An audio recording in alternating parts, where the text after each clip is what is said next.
Pipeline transports. आज हम pipeline देखेंगे। पिछले वीडियो में हमने रोड देखा था, रेलवेज़ देखी थी, right.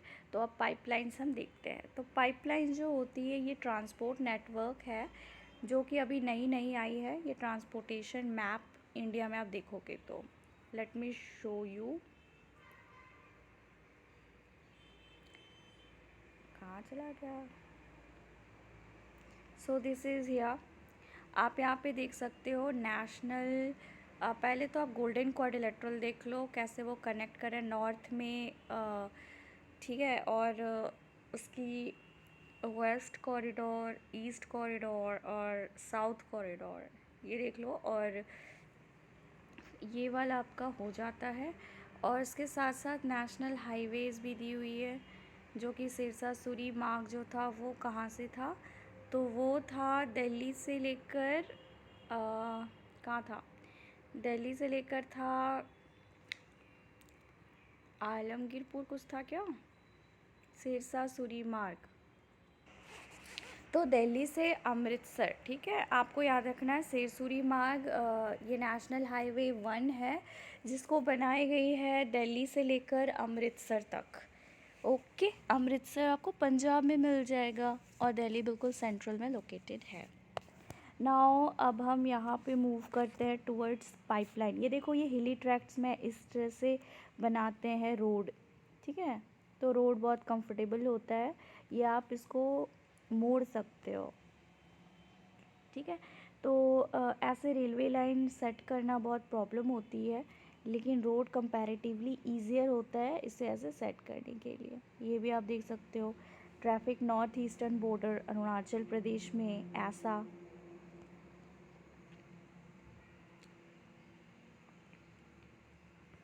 Now we move towards pipeline. Pipeline transport network जो है ये बिल्कुल नया आया है, न्यू अराइवल है ट्रांसपोर्टेशन मैप हमारे इंडिया की। अगर आप पहले पास्ट में देखोगे तो इसको यूज़ की गई थी transport water to cities and industries, ठीक है। सिटीज़ और इंडस्ट्री में पानी को क्या किया जाता था, ट्रांसपोर्ट की जाती थी। अभी देखोगे ये यूज़ की जाती है क्रूड ऑयल। पहले वाटर करते थे ट्रांसपोर्ट हम पाइपलाइन से, अब हम क्रूड ऑयल करते हैं, पेट्रोलियम प्रोडक्ट्स करते हैं और natural gas from oil and natural gas fields to refineries, ठीक है। रिफाइनरीज़ की तरफ भी हम उसको क्या करते हैं, पाइपलाइन के थ्रू ट्रांसफ़र करते हैं, ट्रांसपोर्ट करते हैं। तो हम क्या क्या कर रहे हैं ट्रांसपोर्ट, पहले तो हम पानी करते थे, लेकिन अब सिटीज़ और इंडस्ट्रीज़ में हम petroleum crude oil product, petroleum products crude oil हो गए, नेचुरल गैस हो गए, ठीक है। ऑयल और नेचुरल गैस फील्ड से रिफाइनरीज़ वहाँ पर हम भेजते हैं। Fertiliser factories and big thermal power plants भी हो सकता है, ठीक है। उसके उधर भी हम भेजते हैं, ठीक है, ये सब ट्रांसपोर्ट के लिए। Solids can also be transported through pipeline. अब हम जो सॉलिड होते हैं उसको पाइपलाइन से भी भेज सकते हैं, जो सॉलिड होते हैं।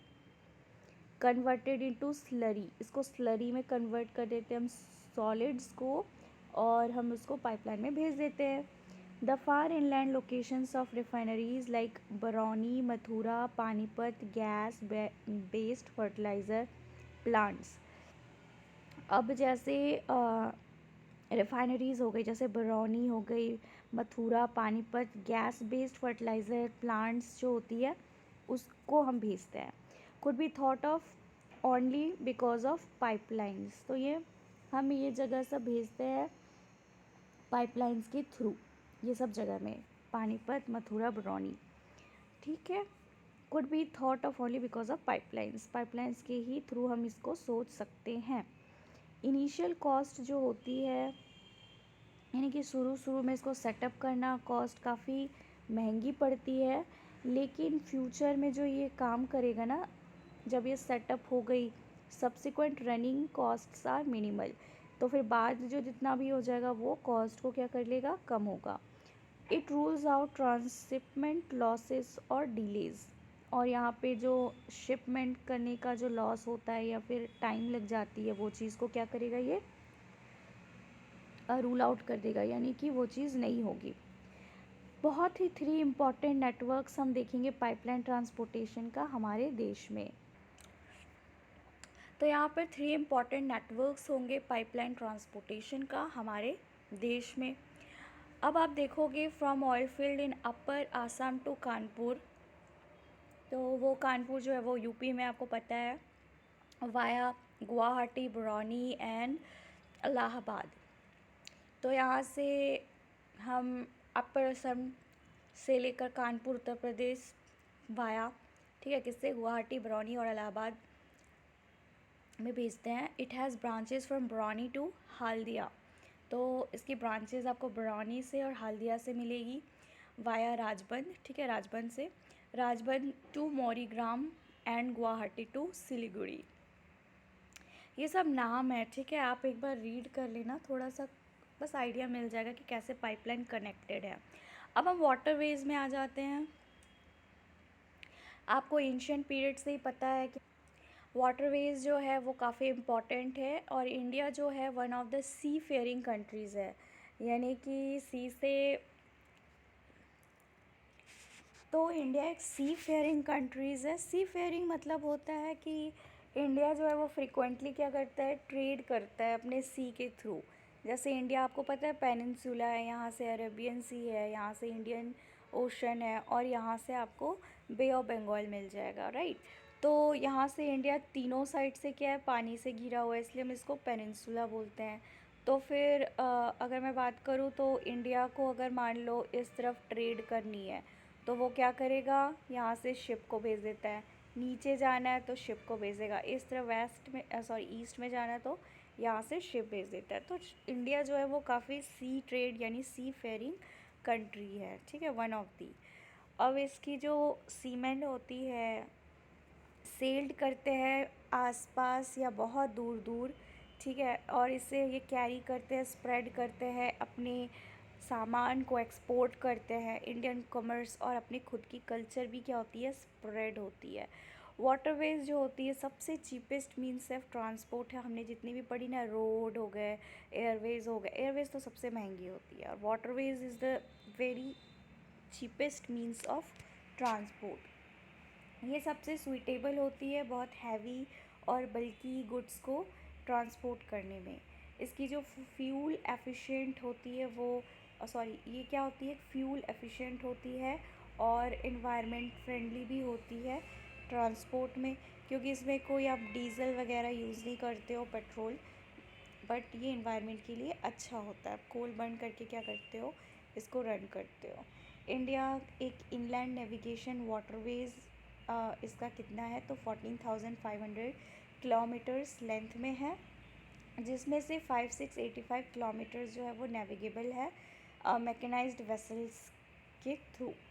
यहाँ पे वाटरवेज जो है उसको डिक्लेयर की गई थी नेशनल वाटरवेज बाय गवर्नमेंट ने, इसको डिक्लेयर किया नेशनल वाटरवेज। यहाँ पे आप देख सकते हो, यहाँ पे आपको दिख रहा है chain of transportation, Banihal to Baramulla, Kashmir valley में है, आप इसको लोकेट करो।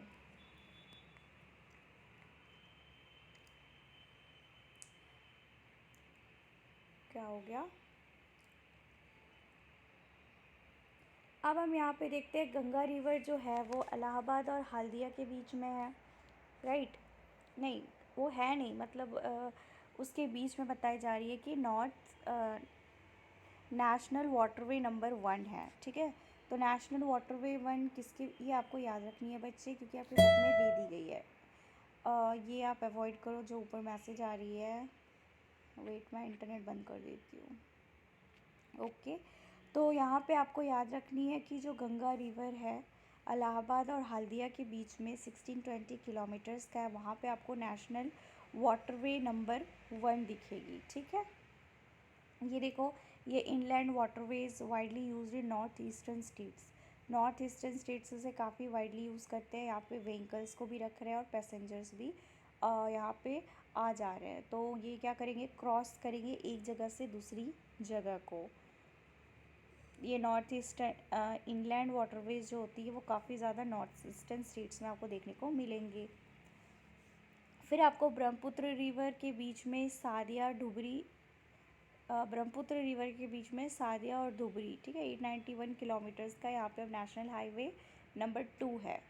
फिर वेस्ट कोस्ट के कैनाल में आप जाओगे, केरला का कोट्टापुरम में कोलम और उद्योगमंडल और चमकारा कैनल्स जो कि 205 किलोमीटर्स है, वो नेशनल वाटरवे नंबर 3 हो जाएगी। फिर गोदावरी और कृष्णा से फैली हुई, ठीक है, रिवर्स काकीनंदा, पुडुचेरी स्ट्रेच है कैनल्स, बाहीमनी, ब्राह्मणी रिवर हो गई, तो वहाँ तक से क्या ये स्ट्रेच्ड है। Deltas of along with the Matai river delta, channels of Mahanadi and Brahmani rivers and east coast canal जो कि नेशनल वाटरवे नंबर 5। तो यहाँ पे इनलैंड वाटरवेज जो होती है काफ़ी सब्सटेंशियल होती है, ट्रांसपोर्टेशन जो होती है यहाँ पर, ठीक है। तो मांडवी, ज्वारी, कैम्बरजुआ, सुंदरबंस, बराक, बैकवाटर्स ऑफ केरला, यहाँ पे क्या की जाती है, इनलैंड वाटर से हम क्या करते हैं, ट्रांसपोर्ट करते हैं अपने बल्कि सामान को, और पैसेंजर्स को भी इधर से उधर ले जाया जाता है। अपार्ट फ्रॉम दिस, इसके अलावा इंडियाज़ के जो ट्रेड है फॉरेन कंट्रीज़ में, इसको भी कैरिड की जाती है पोर्ट से, जो कि आपको कहाँ पोर्ट्स मिलेंगे, कोस्ट में मिलेंगे ऑब्वियसली, है ना, तट में मिलेंगे। 95% ऑफ द कंट्रीज़ की जो ट्रेड वॉल्यूम है, जो कि 68% है इन टर्म्स ऑफ वैल्यू, जिसको मूव की जाती है बाय सी। तो आप सोच सकते हो it's the cheapest mode as well as इसमें सबसे ज़्यादा की जाती है इधर से उधर सामान को मूव। और ये स्पेशली बात हो रही है कि हम इसको इंटरनेशनली यानी कि ओवरसीज़ में ट्रेड करते हैं इतना। अब हम यहाँ पे मेजर सी पोर्ट्स देखते हैं, ये एग्ज़ाम में बहुत बार पूछी गई है और आपको इसको बिल्कुल अच्छी तरह से याद रखना है हर एक पोर्ट को।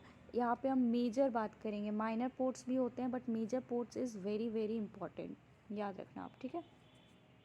तो मेजर पोर्ट्स में आपको याद रखना है कि इंडिया की जो कोस्ट लाइन है वो इतनी है 7516, ठीक है। ये वाला क्या है, इंडिया की कोस्ट लाइन है, 1.6 भी है, 7516.6, ठीक है। तो India dotted with 12 major and 200 notified non major minor intermediate ports.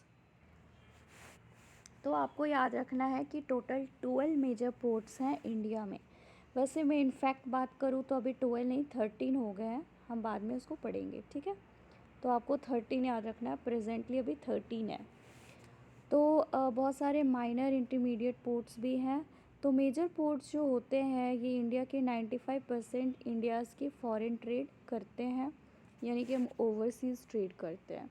Kandla जो है आपको कच्छ में दिखेगा, ये पहला पोर्ट है जो डेवलप्ड हुई थी जैसे ही इंडिया इंडिपेंडेंट हुआ था, आज़ाद हुआ था, ताकि यहाँ पर क्या कर सके, हम आराम से स्मूथली यहाँ पर volume of trade Mumbai ports में कर सके, ठीक है। In the wake of loss of Karachi port to Pakistan, अब इंडिया क्या हो गया, पार्टीशन हो गया था इंडिया का, यहाँ पे पाकिस्तान डिवाइड हो गया। तो आपको याद रखनी है कराची पोर्ट जो है वो पाकिस्तान, इंडिया जैसे पार्टीशन हो गया, अलग हो गया, तो पाकिस्तान की जो कराची पोर्ट जो पाकिस्तान की तरफ आती है वो पाकिस्तान के पास चली गई, जो कि इंडिया का पार्ट था, ठीक है। एज अ होल इंडिया का पार्ट था, पाकिस्तान भी तो इंडिया की पार्ट थी, तो वो पाकिस्तान के पास चली गई Karachi port.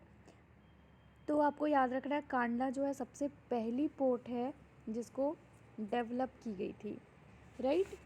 Kandla port was the first port that was developed, और कहाँ पे आपको कच्छ में मिलेगी। अब यहाँ पर देखते हैं मुंबई जो है सबसे बड़ा वाला पोर्ट आपको यहाँ मिलेगा, मुंबई पोर्ट सबसे बड़ी पोर्ट है, इसमें बहुत स्पेशियस है, नेचुरल एज वेल शटल्ड हार्बर आपको देखने को मिलेंगे।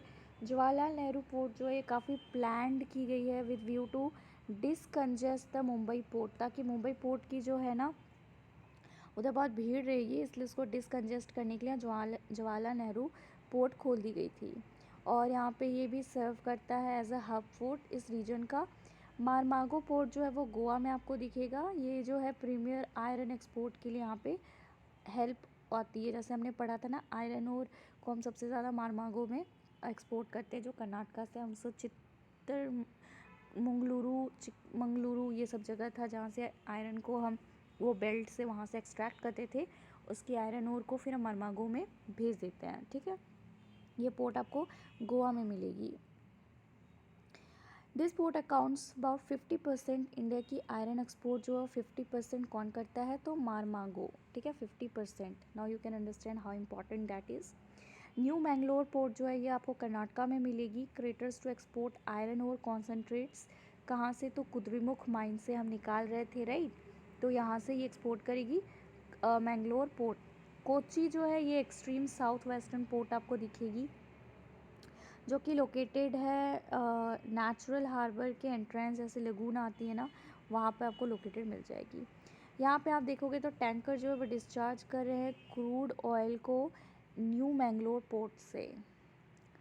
Moving along the east coast, अब हम ईस्ट की तरफ आ जाते हैं, यानी कि वेस्ट बंगाल की तरफ। आपको वहाँ पे दिखेगी extreme south eastern of Tuticorin, जो कि तमिलनाडु में है यहाँ पर। ठीक है, तो आपको ट्यूटिकोरिन याद रखना, ये कहाँ पर है, मिलेगा तमिलनाडु में। ये जो पोर्ट है एक नेचुरल हार्बर है और एक रिच हिंटरलैंड है रिच हिंटरलैंड। यह फ्लोरिशिंग करता है trade handling of a large variety of cargoes. ठीक है, बहुत सारे यहाँ पे वेराइटी ऑफ कार्गोज़ को यहाँ पे हैंडल की जाती है। तो फिर तमिलनाडु की बात हो रही थी, ट्यूटिकोरिन जो है, ओके। तो ये वाला जो है ये काफ़ी एक नेचुरल और रिच हिंटरलैंड है, नेचुरल हार्बर है, और ये फ्लोरिशिंग ट्रेड है जो कि लार्ज वैरायटी ऑफ कार्गोज़ को हैंडल करता है। हमारे नेबरिंग कंट्रीज जैसे श्रीलंका, मालदीव्स हो गए इनका। फिर कोस्टल रीजन्स ऑफ इंडिया की भी वो हैंडल करता है। Chennai one of the oldest artificial port है। ठीक है, आर्टिफिशियल मतलब इंसानों के थ्रू वो चीज़ क्या हुआ, बना हुआ है। तो चेन्नई पोर्ट आपको याद रखनी है। ये आपको कोस्टल रीजन्स इंडिया की सबसे ओल्डेस्ट आर्टिफिशियल आपको पता चलेगा। ठीक है, ये हमारे कंट्री का सबसे ओल्डेस्ट है। इसकी जो रैंक है ये मुंबई के बाद आता है।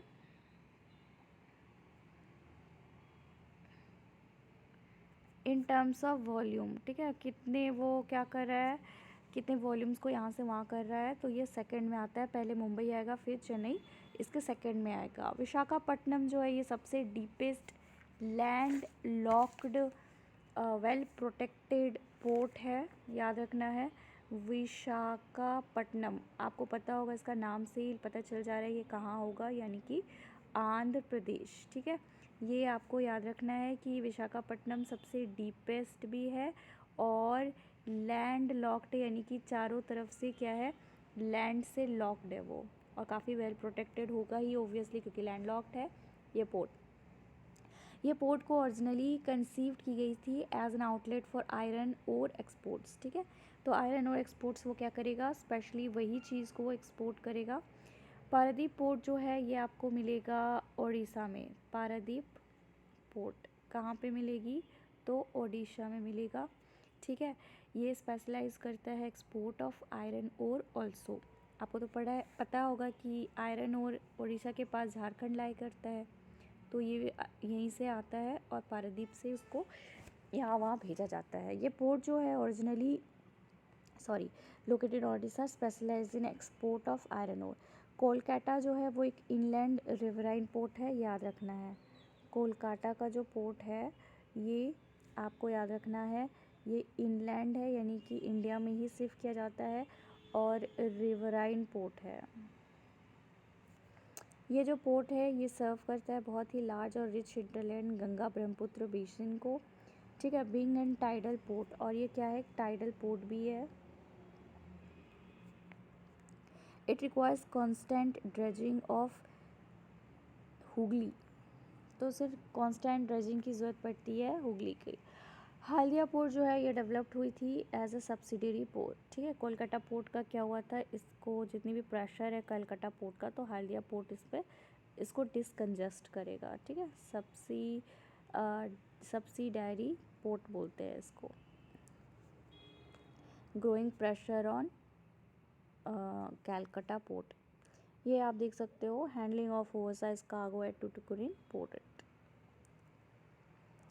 अब हम एयरवेज में आ जाते हैं। एयर जो है वो ट्रैवल करता है आज भी, और सबसे फास्टेस्ट मोड ऑफ ट्रांसपोर्टेशन होती है ये। काफ़ी कंफर्टेबल होती है, प्रेस्टिजियस मोड है ट्रांसपोर्ट की, और काफ़ी डिफ़िकल्ट टेरेन्स में भी आप देखते हो तो ये आराम से क्या कर लेता है, उसको पास कर देता है। तो एयर ट्रैवल प्रेफर की जाती है नॉर्थ ईस्टर्न स्टेट्स में, क्योंकि आपको पता है वहाँ का टेरेन में बहुत बड़े बड़े लोफ्टी माउंटेन्स हैं। साथ ही साथ क्या है वहाँ पर जो वहाँ का टेरेन है ना, लोफ्टी माउंटेन्स के साथ साथ बहुत ज़्यादा वहाँ की जो अनडुलेटिंग सरफेस है, राइट। तो ये याद रखनी है आपको। एक पॉइंट मिस हो गई थी guys, let me complete this now. Kandla जो है ना, इसको हम also known as Deen Dayal port, ठीक है, याद रखना। ये एक टाइडल पोर्ट होती है, ठीक है। तो Kandla is a tidal port, ये आपको याद रखना है। और ये कैटर करता है convenient handling of exports imports. काफ़ी highly productive granary industrial belt stretching across the state of Jammu and Kashmir, Himachal Pradesh, Punjab, Haryana, Rajasthan और गुजरात, यानी कि वेस्ट और नॉर्थ को ये क्या करता है, कंट्रोल करता है। अब हम यहाँ पर देख लेते हैं एयरवेज़ की हो गई, ठीक है। नॉर्थ ईस्टर्न स्टेट्स में सबसे ज़्यादा एयरवेज़ को यूज़ करते हैं, जैसे कि वहाँ पे बहुत माउंटेन्स हैं, ड्रेरी डेजर्ट्स, डेंस फॉरेस्ट हैं, ओशनिक स्ट्रेचेस हैं, जो कि इसको आराम से क्या कर देता है, एयरपोर्ट जो है या एयरवेज़ या हेलीकॉप्टर जो वो आराम से इसको क्रॉस कर लेता है। नॉर्थ ईस्टर्न पार्ट जो कंट्री है उधर पे आपको क्या मिलेगा, सिर्फ माउंटेन्स मिलेंगे, ठीक है। रिवर्स जो होता है डाइसेक्टेड रिलीफ होती है, डाइसेक्टेड रिलीफ होती है, यानी पेड़ और प्लेन्स तो वहाँ ज़्यादा होते नहीं हैं, ठीक है। तो डेंस फॉरेस्ट और फ्रीक्वेंट फ्लड्स आती हैं, इंटरनेशनल फ्रंटियर्स हैं। तो ये सब चीज़ों जो एयर ट्रांसपोर्ट इसको क्या कर देता है, एब्सेंस कर देता है। एयर ट्रैवल जो होता है वो काफ़ी ईजियर इसको एक्सेस कर लेता है। इनएक्सेसिबल एरिया को एक्सेस आराम से हम कर सकते हैं। एयर ट्रांसपोर्ट नेशनलाइज्ड हुई थी 1953 में, ये आपको याद रखना है। सबसे पहला जो खुला था हमारे देश में ट्रेन, ठीक है, सबसे पहले जो ट्रेन चली थी वो 1953 को ट्रेन चली थी। और अगर बात की जाए 1953, तो इस समय नेशनलाइज्ड हुआ था air transport system.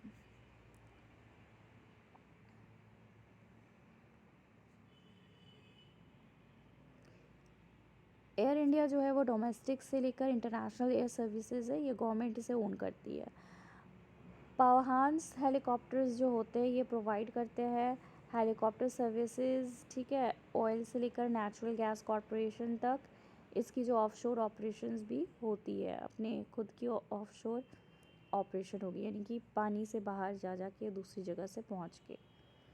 To inaccessible areas, difficult terrains, जैसे नॉर्थ ईस्टर्न स्टेट्स हो गए, interior parts of JK and Himachal Pradesh, Uttarakhand, यहाँ पे बहुत सारे माउंटेन्स आपको मिलेंगे, लद्दाख, जास्कर, है ना। तो इस सब को ये आराम से सक्सेसफुली मूव कर लेती है। Find out the names of the countries connected with the air India. Air India air travel जो करती है not with in the reach of the common people. अब सब कॉमन पीपल के रीच में तो नहीं है, ये सिर्फ नॉर्थ ईस्टर्न स्टेट्स और स्पेशल प्रोविज़न्स जिसके लिए बनाई गई है उनके लिए सर्विस दी गई है, जो कॉमन पीपल हैं। फिर आते हैं कम्युनिकेशन में। एवर सिंस, ठीक है, इंसान अर्थ में आए तो उन्होंने बहुत different means of communication use किया, लिख कर यूज़ किया, उ आ बोल कर यूज़ किया, ठीक है, बहुत तरीके से यूज़ किया। तो यहाँ पे जो चेंज किया आप जो देखोगे ड्यूरेशन, पेस, तो ये बहुत ही रैपिड थी हमारे मॉडर्न टाइम्स में। लॉन्ग डिस्टेंस कम्युनिकेशन जो थी वो बहुत ज़्यादा आसान था, बिना कोई physical movement of the communicator, ठीक है, जो बोल रहा है और उसको जो रिसीव कर रहा है। पर्सनल कम्युनिकेशन और मास कम्युनिकेशन जो होती है, इसमें आपको television, radio, press, films etcetera ये सब एसोसिएटेड मिल जाएगी। सबसे जो मेजर मीन्स ऑफ कम्युनिकेशन है हमारे देश का, ठीक है।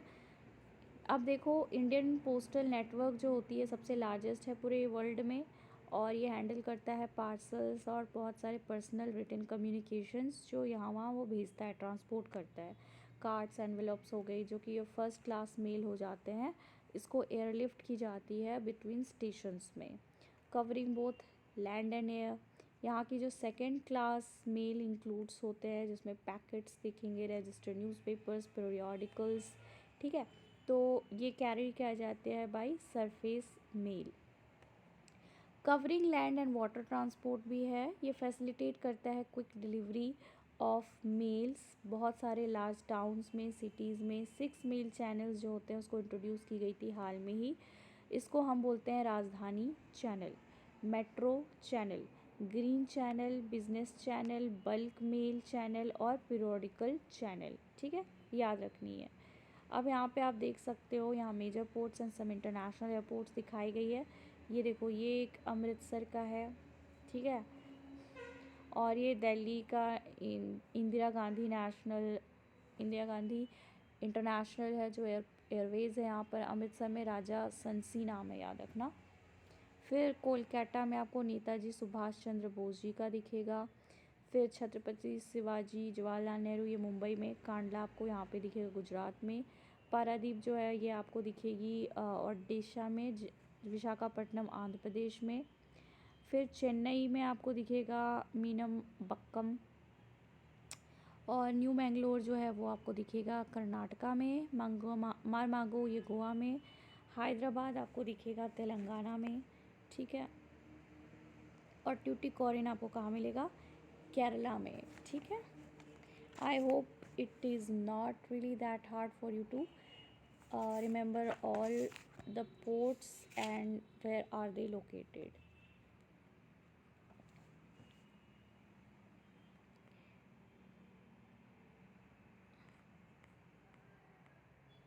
Now अब हम मूव करते हैं टुवर्ड्स हियर। इंडिया जो है one of the largest telecom है नेटवर्क एशिया का। इसमें बहुत सारे अर्बन प्लेसेस हैं, 2/3 आप देखोगे विलेजर्स हैं इंडिया के, जो ऑलरेडी कवर करते हैं subscriber trunk dialing STD telephones facility. पहले हम काफ़ी यूज़ करते थे, अब तो जैसे मोबाइल आ गई, फिर 3G आ गया, 4G आ गया, तब तो ये क्या हो गई, अभी आपको trunk dialing STD telephone facility इतनी यूज़फुल नहीं लगती है। ये स्ट्रेंथन करता था flow of information grass root और हायर लेवल में। गवर्नमेंट ने काफ़ी स्पेशल प्रोविज़न यहाँ पे एक्सटेंड करी, 24 आवर एसटीडी फैसिलिटी हर विलेज ऑफ कंट्री को दिया। ये काफ़ी यूनिफॉर्म रेट था एसटीडी फैसिलिटीज़ की पूरे भारत में। इंडिया काफ़ी पॉसिबल हो गया by integrating the development in space and technology और कम्युनिकेशन टेक्नोलॉजी में, ठीक है। मास कम्युनिकेशन जो है ये प्रोवाइड करता है एंटरटेनमेंट, जिसमें अवेयरनेस क्रिएट करता है पीपल को, बहुत सारे नेशनल प्रोग्राम्स और पॉलिसीज़ को, जिसमें radio, television, newspaper, magazine, books, films, ये सब इंक्लूडेड है। ऑल इंडिया रेडियो, जिसको हम आकाशवाणी बोलते हैं, ये ब्रॉडकास्ट करते हैं बहुत सारे प्रोग्राम को नेशनल और रीजनल और लोकल लैंग्वेज में, बहुत सारे कैटेगरीज ऑफ पीपल के लिए। ये स्प्रेड है हमारे different parts of the country में, जैसे दूरदर्शन हो गई, ये एक नेशनल टेलीविज़न चैनल में आती है, आपने देखा होगा, इंडिया की है, ठीक है। सबसे लार्जेस्ट टेरिस्ट्रियल नेटवर्क्स है वर्ल्ड में। ये ब्रॉडकास्ट करता है बहुत सारे प्रोग्राम्स को, एंटरटेनमेंट से educational to sports etcetera, the people of different age groups को। इंडिया पब्लिश करता है large number of newspapers, periodicals हर साल, और ये काफ़ी डिफरेंट टाइप ऑफ पीरियोडिकल्स होते हैं, और ये पीरियोडिकटिविटी को उसी के बेसिस में वो इशू करता है। न्यूज़पेपर जो है वो पब्लिसाइज्ड करता है 100 लैंग्वेज में और डायलैक्ट्स में। क्या आपको पता है largest number of newspaper published हुई थी कंट्री में, वो हिंदी थी, जो कि इंग्लिश के, उसके बाद फिर इंग्लिश आया, फिर उर्दू आई। इंडिया जो है सबसे लार्जेस्ट प्रोड्यूसर है फीचर फिल्म का पूरे वर्ल्ड में, और ये प्रोड्यूस करता है short films, video features films, short films, video short films. Central board of film certification जो है ये अथॉरिटी है कि वो सर्टिफाई करेगा both Indian and foreign films. फिर इंटरनेशनल ट्रेड में आ जाते हैं। जब भी हम गुड्स एक्सचेंज करते हैं लोगों के बीच में, जब होती है स्टेट्स और मान लो कंट्रीज़ भी, तो इसको हम ट्रेड बोलते हैं, ठीक है, व्यापार बोलते हैं। मार्केट इज़ द प्लेस जहाँ पे ये एक्सचेंज होती है। तो ट्रेड जो है दो कंट्री के बीच में होना, इसको हम बोलते हैं इंटरनेशनल ट्रेड। और ये जो है ये टेक प्लेस करता है बाय थ्रू सी, हो सकता है एयर या फिर लैंड के थ्रू हो जाएगी। लोकल ट्रेड जो है वो सिटीज़ के ही अंदर होती है, ठीक है, टाउन्स या विलेज के अंदर। State trade, state level trade जो है उसको क्या की जाती है, कैरिड की जाती है बिटवीन 2 और मोर स्टेट्स। यहाँ पे आपको एडवांसमेंट दिखेगा international trade of the country, एक इंडेक्स है इकोनॉमिक प्रॉस्पेरिटी का, देयरफॉर ये कंसीडर की जाती है economic barometer of the country trade. तो ये जो रिसोर्स है ये काफ़ी स्पेस बाउंड है, no country can survive without international trade, करना ज़रूरी है अगर आपको सर्वाइव करना है कंपटीशन का। एक्सपोर्ट इंपोर्ट कंपोनेंट्स ट्रेड की है, ठीक है, इसमें बैलेंस ऑफ ट्रेड, कोई कंट्री की जो डिफरेंस है एक्सपोर्ट्स और इंपोर्ट, उसी को हम बोलते हैं बैलेंस ऑफ ट्रेड। जहाँ पे वैल्यू ऑफ एक्सपोर्ट जो होती है वो ज़्यादा होना चाहिए वैल्यू ऑफ इंपोर्ट से, तो इसको हम फेवरेबल बैलेंस बोलेंगे ट्रेड का। यानी कि हम सबसे ज़्यादा सामान बनाकर बेचेंगे तो ओबियसली हमारे फ़ायदा ज़्यादा होगी, हम ज़्यादा ख़रीदेंगे तो ओबियसली हमारा फॉरेन एक्सचेंज क्या होगा, घटेगा। तो बैलेंस ऑफ ट्रेड मतलब क्या होता है कि आप सबसे ज़्यादा एक्सीड कर रहे हो एक्सपोर्ट, सबसे ज़्यादा बेच रहे हो ख़रीदने से ज़्यादा, ठीक है, तो इसको हम फेवरेबल बैलेंस ऑफ ट्रेड बोलते हैं। इसका अगर उल्टा करो, if the value of import exceed हो गया, वैल्यू ऑफ एक्सपोर्ट सबसे कम है, तो इससे क्या होगा, अनफेवरेबल बैलेंस ऑफ ट्रेड हो जाएगी। इंडिया की जो ट्रेड रिलेशन है with all the major trading blocks, geographical region के साथ साथ पूरे वर्ल्ड में कमोडिटीज़ एक्सपोर्ट की जाती है इंडिया से दूसरे कंट्रीज़ में, जैसे जेम्स, ज्वेलरी, केमिकल और भी बहुत सारे एग्रीकल्चर प्रोडक्ट्स और एलाइड प्रोडक्ट्स एक्सेट्रा। तो आपको ये चीज़ याद रखनी है। कमोडिटीज़ जैसे कि इंपोर्ट की जाती है इंडिया में, जैसे हो गए petroleum, crude products, James, jewellery, chemicals products, ठीक है, based metals, electronic item, machinery, agriculture, allied products, ये सब एक्सपोर्ट करते हैं यानी कि इंडिया के बाहर बेचते हैं। सॉफ्टवेयर इंटरनेशनल लेवल, ठीक है, कार्निंग, अर्निंग लार्ज फॉरेन एक्सचेंज हमारी आती है, हम जितना बेचेंगे फॉरेन एक्सचेंज आएगी। Export is an information technology. अब हम इंडिया में देखते हैं, टूरिज़्म जो है एक ट्रेड जैसी ही होती है, लोग बाहर से आते हैं इंडिया घूमने तो पैसे हम कमाते हैं। टूरिज़्म इंडिया की काफ़ी ग्रोन हुई है सब्सटैंशली लास्ट 3 डेकेड्स में, अगर आप ऑब्जर्व करोगे मोर देन 15 मिलियन पीपल जो है डायरेक्टली इंगेज होते हैं टूरिज़्म इंडस्ट्री में। टूरिज़्म जो है वो प्रमोट करता है नेशनल इंटीग्रेशन और प्रोवाइड करता है सपोर्ट टू लोकल हैंडीक्राफ्ट्स, ठीक है, हमारे जो हैंडीक्राफ्ट्स है इसको क्या करेगा, सपोर्ट करेगा, क्योंकि लोग काफ़ी कल्चर और ये सब देख के बहुत प्रभावित हो जाते हैं, बहुत अट्रैक्ट हो जाते हैं और दूसरे देश से आते हैं कल्चर देखने के लिए। तो कल्चरल परस्यूट्स जो होती है ये चीज़ बून है हमारे टूरिज़्म के थ्रू। तो ये हेल्प करता है development of international understanding about the culture and heritage. Foreign tourist visit करते हैं Indian heritage tourism, eco tourism, ठीक है, एडवेंचर टूरिज़्म, ये सब आ जाएगा, कल्चरल टूरिज़्म, मेडिकल टूरिज़्म और business tourism. Foreign medical tourism के लिए भी आते हैं क्योंकि इंडिया में बहुत ही जो सर्जरी वगैरह हो गई, प्लास्टिक सर्जरी हो गई, ये सब काफ़ी चीप हो जाती है जो उनके कंट्री में सेम महंगा हो जाता है, इसलिए वो इंडिया में आते हैं। तो यहाँ पे वास्ट पोटेंशियल है डेवलपमेंट टूरिज़्म की, हर पार्ट्स ऑफ द कंट्री में एफर्ट जो है और प्रमोट किया जा रहा है कि इस सेक्टर को ज़्यादा क्या किया जाए, इसमें ध्यान दी जाए, ठीक है। Tourism is upcoming industry activity है ये। यहाँ पे आप एक फ़ोटो देख सकते हो, ये कुफरी है, ये अरुणाचल प्रदेश से यहाँ का टेरेन देखो आप, ठीक है, बुलंद होती जा रही है मेडिकल टूरिज़्म क्षेत्र की सेहत। इंडियन रैंक करा है best, world's 4th best holiday haven haven. ये सब जो है ये क्या है, डेस्टिनेशन है घूमने के लिए। Eco tourism along with the mangrove forest in Goa. तो finally this chapter is over. Which one of the following extreme locations are connected with the east west corridor, आप ये करना, ठीक है। Which mode of transportation reduce transshipment losses and delays, ये भी आप करना। And connected by HVJ pipeline, ठीक है गाइज, आप इसको करना और अच्छी तरह से इस चैप्टर को पढ़ लेना कि यहाँ से भी चैप्टर्स में काफ़ी क्वेश्चंस बनते हैं, ठीक है। तब तक के लिए see you guys in the next 11th class video of geography. See you, bye.